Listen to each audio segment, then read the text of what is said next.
Hey everyone, this is exercise 8, Predictive Modeling with Classification and Regression Trees by Team 3, Nathan, Mark, Freddie, myself, and Sophie.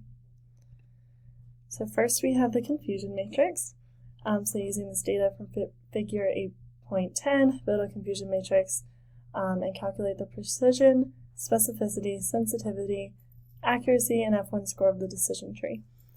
So here we can see the confusion matrix, the observed, and the predicted, the negative predicted value, and then the positive predicted value. And this is precision.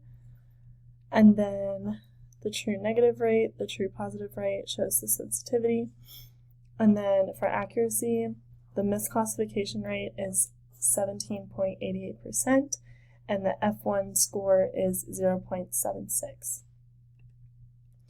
So the second thing to do was make a decision tree modeling of employee attrition data using that employee attrition data set that we've been using.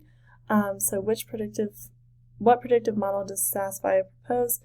So the decision tree is here, and so we have overtime, which goes into monthly income and total, job role, age, and then attrition.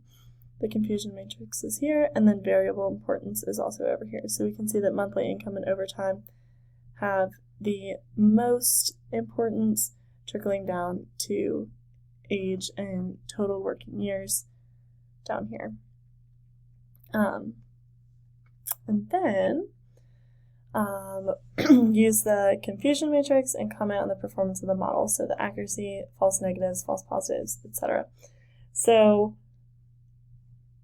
in this, we have an F1 score of 0.51 and a misclassification rate of 0.117 or 11.7%, which comparatively to the other one is a more accurate